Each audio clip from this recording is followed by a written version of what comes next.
It started with a mistake, a lazy, thoughtless one. I should have deleted that photo the second she sent it, or never opened it at all. But instead, I kept it. Maybe because I liked the way she looked in it, or maybe because it felt like someone saw me again, even if through a screen. It was stupid. It was wrong. And it didn't matter. Not really. Until my wife found it. She wasn't looking through my phone. She never did that. I'd left it charging on the counter, screen up, open to the message thread, like I had nothing to hide. I didn't even realize she was standing behind me until she asked, "What's this?" Just those two words. Flat. Careful. No drama, no raised voice. But I felt something cold crawl through my chest as I turned and saw what she was holding. The photo was nothing explicit. My half-sister, technically, standing in front of a mirror, posing in lingerie. Light gray, lace-trimmed. Her hand in her hair, one hip slightly raised.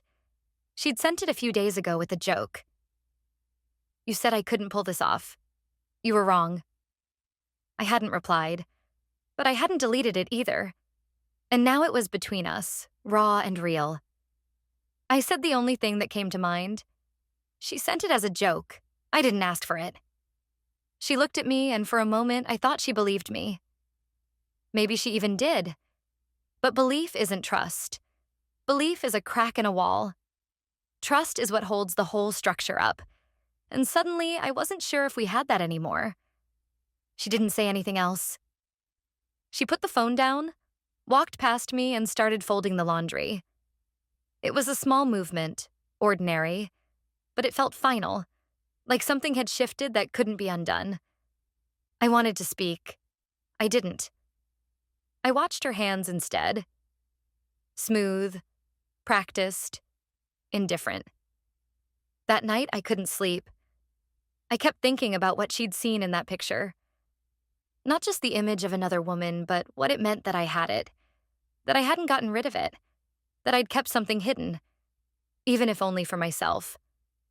The truth is, I didn't know how to explain it, not even to myself. It wasn't about sex. It wasn't about wanting my sister, my half-sister. It was about something quieter. I liked the attention. I liked being seen.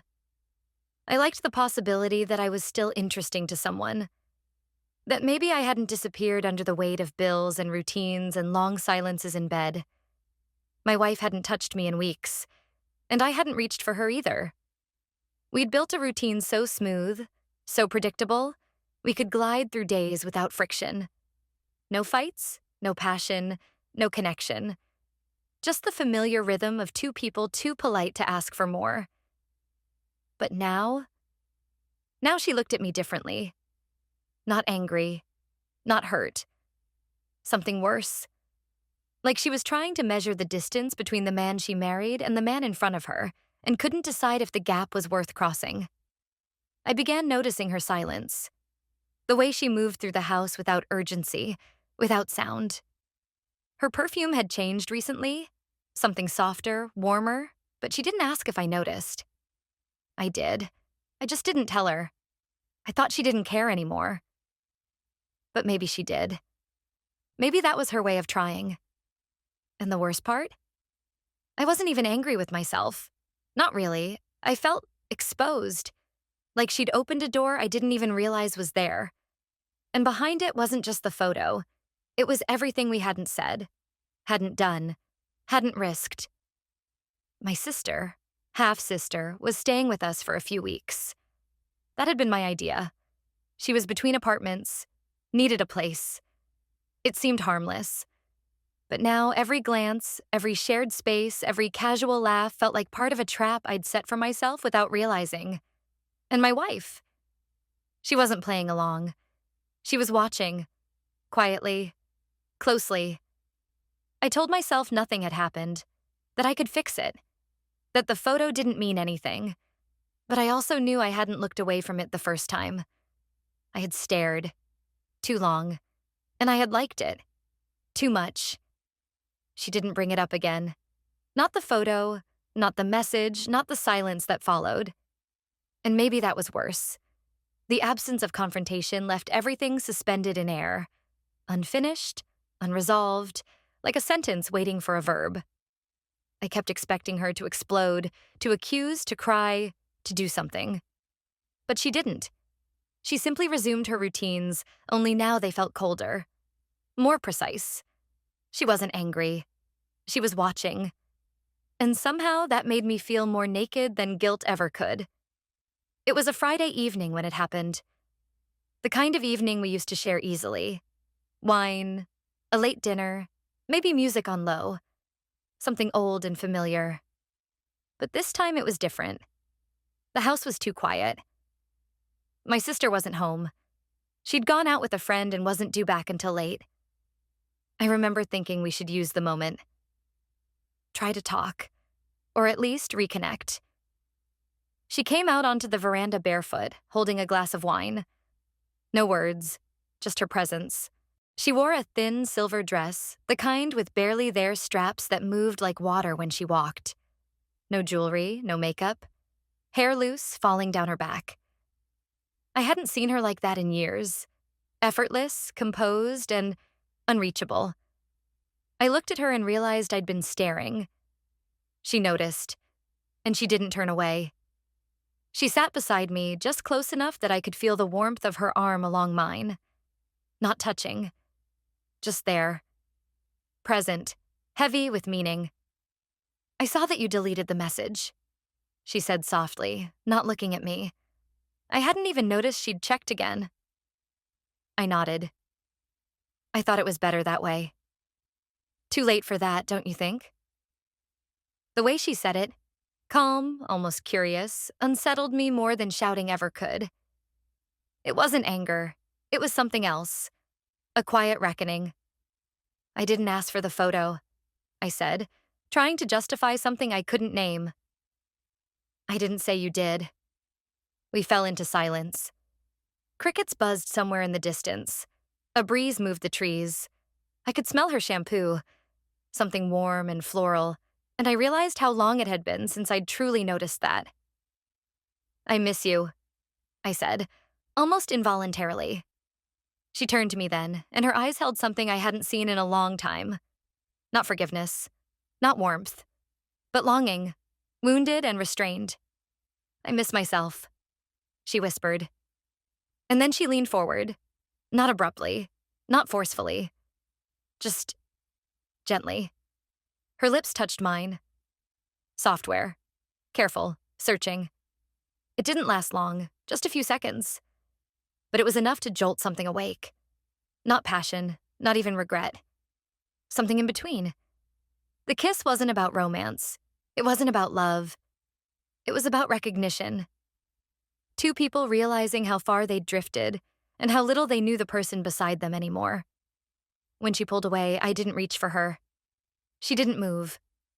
We just sat there, side by side, the silence now fuller, denser, vibrating with everything unsaid. It wasn't forgiveness, that kiss. It wasn't even a step forward. It was a flare in the fog, brief, bright, and quickly gone. Later that night, in bed, we lay facing away from each other. I could feel the space between us like a canyon. And in that canyon echoed one unbearable truth. I had wanted that kiss. But not because I loved her. Because I needed her to see me again. Because I wanted to believe I still mattered. And somewhere, in the back of my mind, I wondered if she had kissed me out of sadness, or if she too had been pretending for far too long. I closed my eyes and tried to sleep. But my body remembered the softness of her lips, and my mind kept circling the same question. If this was our attempt at repair, why did it feel so much like a farewell? The idea of a weekend away came from her. My wife, not my sister. "A change of scenery," she said. "Maybe it would help clear the air." She didn't say from what, and I didn't ask. The suggestion felt like an invitation and a warning at once, like she was giving me a chance to do something right without knowing what right even meant anymore. We booked a quiet place upstate. Old inn, brick walls, Creaky floors, antique furniture that hadn't changed in decades. It smelled faintly of cedar and dust and wood polish, like time had gotten stuck somewhere in the late 70s. My wife said it reminded her of her grandparents' house. I wondered if that was comforting or sad. 3 rooms, one for each of us. That part was her idea too. Space is good, she said. Boundaries are good. She looked at me when she said it, not harshly, but like she needed me to agree. So I did. And part of me hoped those rooms would be just that. Space. Distance. A reset. The first night, we sat on the back patio with wine and cheap jazz playing from an old Bluetooth speaker. The mood was loose, even warm. My wife seemed lighter, like the change in environment had softened her edges. She laughed at something my sister said, and for a moment I saw her as she'd been years ago. Relaxed, unguarded, almost glowing in the amber light of the lantern above the table. But something shifted the next morning. I'd gotten up early to shower. The bathroom was shared between our rooms, which was a logistical oversight none of us thought about until we were already there. I left the door unlocked. We were family, or close enough. The water had barely heated when I heard the door open. I thought it was my wife. I called out her name. No response. Then I heard a quiet laugh. "Relax," she said. My sister. I turned, instinctively covering myself with a towel, but she didn't even glance at me. She walked to the mirror, ran her fingers through her hair, looked at her reflection. "Didn't mean to startle you," she said. "I just need my cream. I left it last night." I didn't move. I couldn't. The steam from the water blurred the mirror, but I could see her outline. She was wearing a long shirt, probably mine, and nothing underneath. I knew that without seeing. I could tell by the way she moved. Loose, confident. Too confident. She found the small jar, turned to leave, then paused at the door. "You're still in good shape," she said, almost absently, as if commenting on the weather. And then she was gone. It took me a minute to breathe normally again. I finished my shower, dressed, and went downstairs where my wife was making coffee. She looked at me and smiled. "Did you sleep okay?" she asked. I nodded. I wanted to tell her. I didn't know what. Something. Anything. But my mouth stayed shut, and my hands wrapped too tightly around the ceramic mug. We spent the day walking through antique shops and eating lunch at a small bistro with mismatched chairs and too loud music. From the outside, we must have looked like any other couple.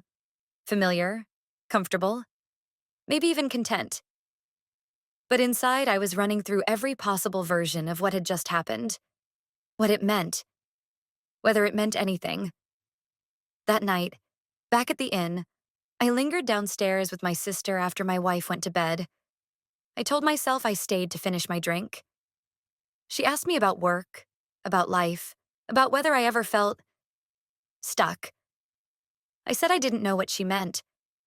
She leaned in, just a little.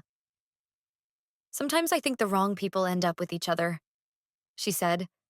"And sometimes the wrong ones are the only ones who see us." There was something in her voice that made me want to reach for her and run from her at the same time. Later, lying in bed next to my wife, I stared at the ceiling for hours. I tried to remember the last time she'd looked at me like she really saw me.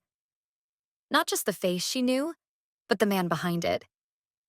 And I realized, with a sudden gut-level certainty, that someone had seen me that morning, and that I had let it happen. I didn't touch my wife that night, and she didn't ask why. By the time we returned from the weekend, something in the house had shifted. It wasn't the furniture or the lighting or even the routines. We still did the same things in the same order: dinner, laundry, emails, and silence. But there was a new kind of tension, like a thread pulled too tight between 3 people pretending not to feel its tug. I started waking up earlier than usual. Not because I had things to do, but because I couldn't stand lying in bed beside her, feeling that calm, deliberate distance she'd cultivated. She wasn't punishing me, at least not openly.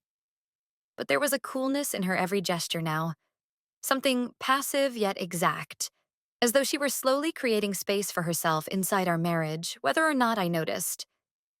And I did notice. More than that, I noticed her body, the way it had changed, or maybe the way she had started showing it again. It wasn't obvious, not the kind of thing you could call out, but she started dressing differently. Lighter fabrics, sharper cuts, dresses that ended just above the knee, not below. A new shade of lipstick, softer, more deliberate. I could see her reclaiming herself in the mirror, and somehow, that hurt more than any accusation ever could. My sister, meanwhile, had made herself at home in the most subtle, effective ways. Her toothbrush sat beside mine. Her jacket hung by the door. She started helping with dinner, folding blankets, watering plants she never used to notice. She didn't assert dominance. She seeped into the rhythm of the house like vapor. My wife said nothing, but her eyes tracked every move. One evening, I walked into the kitchen to find them sitting together, quietly. My wife was cutting strawberries. My sister was drinking wine. They looked like friends, sisters almost. Except their silence was too weighted, too still. When I walked in, both of them looked up at once.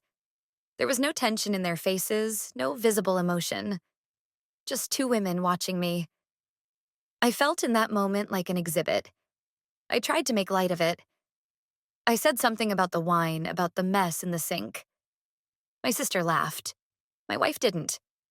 Later that night, I stepped into the bedroom and saw her standing in front of the mirror. She was in a black slip. Simple, elegant, quiet. The kind of thing she used to wear for me. Now, it seemed like she was wearing it for herself. I leaned against the doorway, watching her brush her hair. "You're beautiful," I said. She paused, mid-stroke, met my eyes in the reflection. I know. No smile, no softness, just certainty, and maybe a little sadness. I wanted to cross the room, to touch her shoulder, to ask her what she was thinking. But I didn't move. I watched her instead.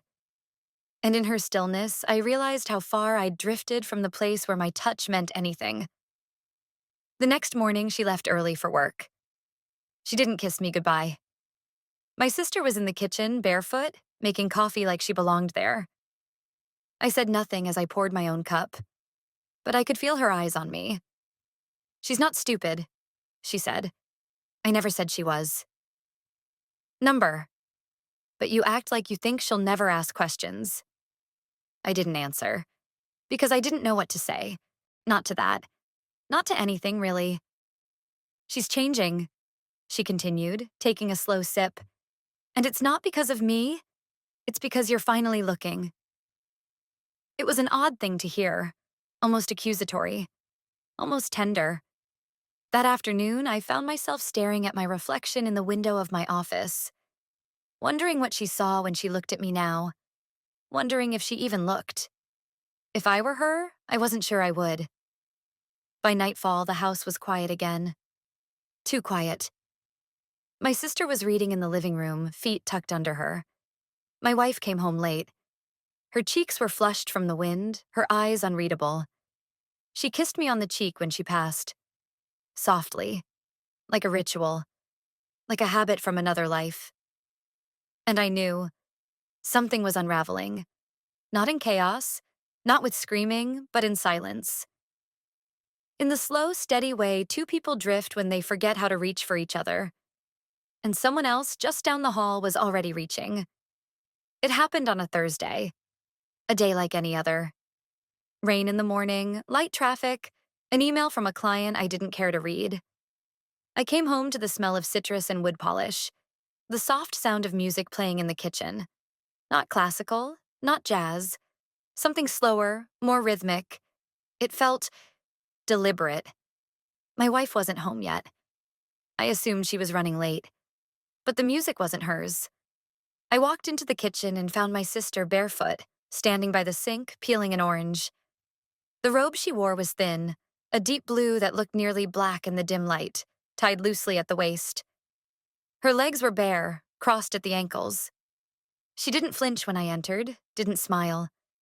She simply glanced over her shoulder and said, "You're home early." "I thought you'd be out," I said. She shrugged. "Didn't feel like leaving the house." I poured myself a glass of water, trying to ignore the way my hands suddenly felt clumsy, uncertain. She moved around me, deliberately slow, the way someone moves when they know they're being watched and don't mind it. She set the orange slices into a small white bowl and placed it in the center of the table. Then she sat down, rested her chin on her hand, and looked at me. "You haven't asked me why I came here," she said. "You said you needed time. A break from what?" I hesitated. I didn't know the answer. Maybe she didn't either. She laughed softly. "You don't trust me, do you?" "I don't know what you want." "That's fair." There was a long pause, not tense, but heavy. She leaned forward, her fingers grazing the rim of the bowl. "Do you think about it? The photo?" I didn't answer. "You looked at it for more than just a second," she said. Still, I said nothing. "Do you remember what I wore that day?" Her voice was quieter now, almost contemplative. I did. I remembered everything. The texture of the lace, the curve of her hip, the angle of the light in the mirror. And more than that, I remembered how I felt. Not just arousal, not lust, but something more dangerous. Curiosity. A sense that there was a door in my life I hadn't opened, and that I'd left the key somewhere within reach. I sat down across from her. The table between us felt narrow. Too narrow. "I think about it," she said.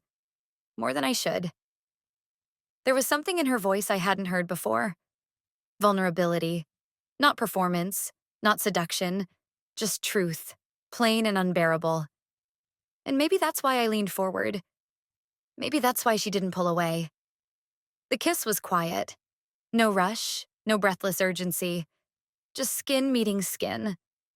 She tasted like citrus and heat, and for a moment the air around us disappeared. There was no kitchen, no house, no wife. Just two people stepping off a ledge they both knew they couldn't return from. When we pulled apart, she didn't speak. Neither did I. She stood up first, adjusted the tie on her robe, picked up the bowl of oranges and carried it to the sink. Like nothing had happened. But something had. Not just the kiss. Something irreversible. Later that night, my wife came home carrying a bouquet of dahlias. I don't know why she brought them. We weren't celebrating anything. She said, "They looked like something the house needed." We had dinner in silence. I watched her hands move over her fork, her knife, her glass. She wore a dark green blouse, her lipstick muted but precise. There was grace in her restraint, a beauty I hadn't noticed in a long time. And suddenly I felt it. The weight of what I'd done, not as an event, but as a fracture. I thought I would feel guilt. Instead, I felt disoriented. Because the kiss hadn't felt like betrayal. It had felt like discovery. And that terrified me. That night, I lay beside my wife, her back turned to me, her breathing steady. I wanted to reach for her. I didn't. I wanted her to ask me something. She didn't. In the dark, I could still taste the orange. I could still feel the shape of another mouth on mine. And worst of all, I wanted it again. I stopped pretending after that night. Not outwardly, but in my mind. I still moved through the routines, getting dressed, answering emails, paying bills, talking about nothing at dinner. But something fundamental had shifted. I no longer felt like I was playing a role. I was watching myself live a life that no longer fit, and I was doing it with the quiet detachment of someone waiting for something to give way. But nothing gave. My wife didn't accuse. My sister didn't push. They both carried on as if the structure of our lives was still intact, as if they didn't both feel the tremors under the surface. And I became obsessed with the silence between them. I noticed the way my wife began folding her clothes more carefully, ironing shirts she hadn't touched in months. I noticed the perfume on her wrists changing. First something light and citrusy, then something heavier, muskier. She was evolving in real time, and I couldn't tell if she was doing it for me or in spite of me. She also stopped asking questions, the kinds of small daily inquiries that couples exchange without thinking. How was work? Did you eat today? Should I pick up more coffee? It wasn't cruelty. It was absence, a subtle retreat into herself, and it made me feel, oddly, like a guest in my own home. One morning, I found her sitting at the kitchen table in a cream-colored blouse and fitted navy skirt, looking through the classifieds. Not online. Actual paper. It felt symbolic, almost theatrical, as if she wanted me to notice that she was searching for something else. A job? A new place? An answer? I didn't ask. I watched her underline something with a red pen. She didn't look up. You okay? I asked. She didn't stop writing. I'm learning to be. There was no accusation in her voice, no bitterness, just clarity. It unnerved me more than any fight could have. And then there was my sister. She'd grown quieter since that night. Still present, still kind, still herself, but less overt. There were no lingering stares, no suggestive touches. She moved around me with practiced ease, as if nothing had happened. As if the kiss had evaporated into the walls. But I knew it hadn't. I felt it in every glance that almost met mine and every room we entered alone but didn't speak in. I felt it in the pauses, in the restraint.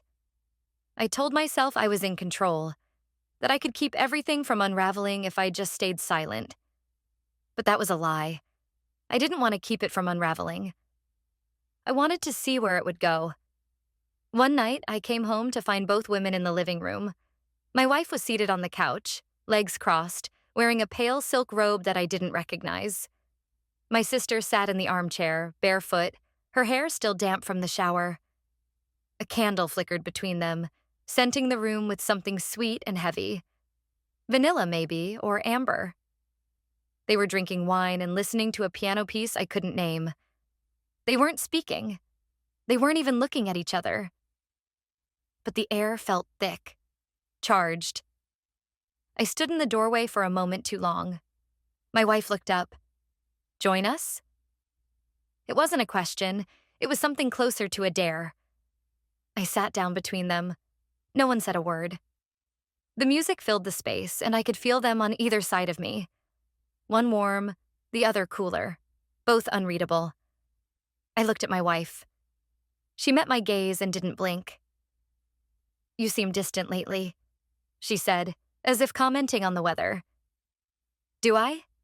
I asked, too quietly. Maybe we all are, my sister offered. Her voice was low, but not tense. She sipped her wine and then glanced toward the hallway. Strange how small this house feels lately. No one replied. When I finally went to bed that night, my wife came in later after I'd pretended to sleep. I felt the mattress dip as she lay down beside me. She didn't touch me, didn't say a word.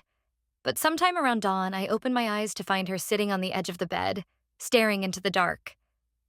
Do you think people change? She asked. I didn't answer. Not because I didn't want to, but because I didn't know who she was really asking. And I was afraid of what I might say. It was the kind of conversation I wasn't meant to hear. The kind that happens in low voices behind doors that are supposed to be closed. But the door to the guest bedroom was slightly ajar that night, and their voices drifted into the hallway like smoke. I should have walked past. I should have respected whatever boundary was still left in our household. But I didn't. I stood there, hidden by the shadow of the hallway, listening like a man trying to hear his own sentence read aloud. You can't stay here forever, my wife said. Her voice wasn't angry, just tired. I know, my sister replied, but you haven't asked me to leave. I haven't decided if I want you to. A long silence followed. It was heavier than any words they might have said. I didn't plan this, my sister said eventually. You know that. Didn't you? I'm not the only one who's been watching him. I froze. The way she said it. So quiet, so direct. There was no mistaking the meaning. I've been watching him because I had to, my wife said, because he stopped looking at me. And now? Another silence. I don't know, my wife said, her voice barely audible. Maybe I stopped wanting him to. I should have turned around. I should have gone back downstairs. But I stayed, paralyzed by the sound of them peeling me apart like a photograph being slowly torn down the middle. I didn't mean to fall for him, my sister whispered. You didn't fall, my wife replied, and this time there was an edge. You stepped. You knew exactly where the line was. Footsteps followed. I stepped back instinctively, pressing myself against the wall, barely breathing. The door creaked open fully now, and my sister walked out, barefoot, arms crossed tightly over her chest. She didn't see me. Or maybe she did and just chose not to react. She disappeared down the stairs without a word. My wife emerged moments later. Slower, calmer, her robe pulled tight around her. Her eyes were distant, unfocused, as if she'd aged in the last 10 minutes. She paused at the doorway, looking out into the dark hallway. Then she turned and walked the other way. I stayed frozen in place, my heart pounding with something that wasn't exactly fear. It was the realization that the center of gravity in our house had shifted. And not because of what I had done, but because they had made choices too. Quiet ones. Private ones. Ones that pulled the floor out from under me without warning. In the days that followed, nothing was said about that night. My sister acted as if nothing had changed. My wife kept moving with that same eerie calm, that inward silence that made her seem untouchable. And I felt myself unraveling quietly. I watched them from across rooms, studying the way they moved around each other, how they avoided eye contact now, how even their silences had shifted tones. Not cold, not hostile, but loaded. Everything was heavier. One afternoon, I came home early from work. The house was quiet. I walked through the hallway, half expecting to find them together, talking in low voices again. But the living room was empty. The kitchen was empty. Only the bedroom door was open. Inside, my wife sat on the edge of the bed, holding one of my shirts. Not folding it, just holding it. Her expression unreadable. You're home early, she said, not looking up. Yeah. Everything okay? I didn't know how to answer that anymore. I heard you, I said finally. Now she looked at me. Her eyes didn't widen. Her mouth didn't open in shock. She just met my gaze and nodded once as if she had been waiting for this moment to arrive. And what did you hear? Enough. Silence stretched between us. She placed the shirt down on the bed, smoothed it gently with the palm of her hand. Then you know it's not just you anymore. I nodded. She stood slowly and walked past me without touching me. I turned to watch her go. She paused in the hallway. She's leaving soon, she said. Because you asked? Because I didn't have to. She walked away and I sat on the edge of the bed, staring at the shirt she'd left behind. It still smelled faintly of her perfume, vanilla and something sharper underneath. I brought it to my face and closed my eyes. And for the first time since all of this began, I realized the worst wasn't what had happened. The worst was what had changed. My wife no longer wanted answers. My sister no longer needed validation. And I no longer knew which part of me had wanted this in the first place. But I did know one thing. I wasn't ready for either of them to leave. Because despite everything, I still wanted both of them near. And that terrified me more than anything else. We began to exist like planets in quiet orbit, circling the same space, never quite colliding, yet always aware of the other's gravity. The days took on a strange, surreal quality. Breakfasts in silence, doors closing with measured precision. A strange politeness had returned to the house, the kind that isn't born of respect but of exhaustion. We were all too tired to fight, too tangled to let go. My sister didn't pack, but she began pulling her things into neater stacks. Her makeup disappeared from the shared bathroom. Her books vanished from the coffee table. I never saw her do it, but each morning the house looked a little more like it had before she arrived. Except it didn't feel like it. The air still carried her scent. The walls still remembered the weight of her voice. She might have started erasing herself from the house, but she hadn't yet left me. And then there was my wife. She had entered a phase I couldn't define. Not detachment. Something more precise. Like she was rebuilding herself in silence. I watched it happen every day. The care she took with her clothes, her body, her presence. She didn't do it for me. That was the most difficult part. She had begun to reclaim her space as if I was no longer part of it, and I didn't know if I wanted to be. She didn't ask me where I went anymore. She didn't check my eyes when I came home, searching for guilt. It was as if she had made peace with something invisible. Something I hadn't yet dared to name. One night, she invited me to dinner. Just the two of us. She made reservations at a place we hadn't been in years. French bistro, low lighting, velvet seats worn soft by time. I didn't know what it meant. A test? A farewell? A gesture of civility? I accepted without hesitation, though part of me feared what she might say across that small table. She wore a dress I hadn't seen in years. Forest green, high neckline, but fitted in a way that demanded attention. Her lipstick was darker than usual, and her hair pulled back just enough to expose her throat. She didn't look like someone trying to impress me. She looked like someone making a statement. This is who I am now. Watch closely, or you'll miss it. We didn't talk about her. Or about my sister. We talked about the restaurant, the weather, a new client of hers she didn't seem particularly interested in. But beneath every word hung something unspoken. We both knew it was there. Neither of us named it. Midway through the meal, she set her fork down and looked at me. "Do you regret it?" she asked. It wasn't a challenge, not a trap. Just a question. I didn't answer right away. I watched the candle flicker between us, throwing her face into soft shadows. "I regret not seeing you sooner," I said. Her eyes softened, but only slightly. "That's not the same." It's not." She nodded, almost to herself. "I don't regret kissing you," she said. The words struck me with a kind of force I hadn't expected. "When?" She met my eyes. "On the porch. That night. I wanted to know if you could still feel something for me. Anything." "And did I?" "Yes, but it wasn't me you were thinking about." Her voice didn't break. Not once. That hurt more than any accusation could have. Because she was right.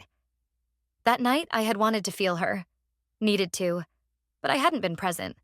Not truly. Not with her. "I don't know who I am to you anymore," I admitted. She took a slow sip of wine. "Neither do I." We finished the meal in silence. Not awkward silence. Reflective. Like both of us were standing at the edge of something and deciding whether to jump or walk away. When we got home, she didn't invite me to her bed. I didn't ask. She walked upstairs, slowly, deliberately, and closed the door behind her. I found my sister in the backyard, sitting on the cold concrete steps. She didn't turn when she heard me. She just said, "How was dinner?" Quiet. "Did you talk about me?" "No." She nodded, pulling a blanket tighter around her shoulders. "I think she's stronger than we gave her credit for." She always was. Silence stretched between us. "I'm leaving tomorrow," she said finally. I felt it in my stomach, that slow lurch of finality. "Why now?" "Because the story's over," she said. "And I don't want to be the villain in the next one." I sat beside her. We didn't touch. We didn't need to.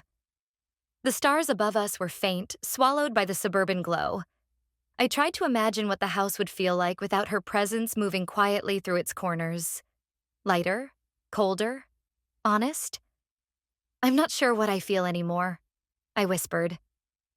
"That's the worst part," she replied, "when everything matters and nothing makes sense." Neither of us spoke after that. And when I finally went inside, the house felt quieter than it ever had before. Not because someone was leaving, but because I knew what was coming next. And I wasn't sure I was ready to face it. She was gone by morning. No note, no message, no dramatic goodbye. Just the absence of her presence, subtle but undeniable. Her jacket no longer on the hook by the door. Her books missing from the shelf. Her mug, the one she always used, gone from the dish rack. It was as if she had never been there at all. And yet the space she left behind felt louder than her voice ever had. I stood in the hallway for a long time, hand resting on the wall where her shadow used to fall in the mornings. The silence in the house was different now. Not tense, not expectant. Just final. The end of a noise I hadn't even realized I'd grown used to. My wife didn't say anything about the departure. She moved through the kitchen the way she always did. Deliberate, focused. She buttered toast, poured coffee, scrolled through her phone. I waited for her to look up, to meet my eyes, to say something that would acknowledge the change. But she didn't. She handed me a cup and her fingers brushed mine briefly. No spark, no warmth, just skin on skin. "I put your things back in the closet," she said, still not looking up. "What things?" "The suitcase. The one you packed 2 weeks ago and never touched. I thought it was time." There was no accusation in her voice, no emotion at all. It was scarier than anger. It was peace. And I didn't know what to do with it. "I never decided to leave," I said. "Number you decided to stay for now." Again, not angry, just factual. As if she were reading the weather forecast aloud. I sat down at the table, unsure of how to move. I watched her take a sip of coffee and look out the window. The early sun cast long, soft shadows across the kitchen floor, making everything feel slightly more fragile. "I lied," I said without thinking. She turned her head slightly. "About what?" "About not wanting her." She gave a short nod, the kind that acknowledged truth without needing it explained. "I knew," she said. "I just wanted to see if you'd ever admit it to yourself." I expected a fight, a tear, a door slamming, but she simply returned her gaze to the window, her shoulders steady, her breath calm. "You loved her?" she asked. "No." The word came quickly, almost automatically, but then I paused. I think I loved the way she looked at me, like I still mattered. "And I didn't?" "You stopped trying. And you stopped noticing," she said, finally meeting my eyes. That landed harder than anything else. Because it was true. For years we had slowly drifted, not because of betrayal or some catastrophic failure, but because neither of us had the courage to reach across the widening distance. We had both stopped seeing each other long before she ever showed up.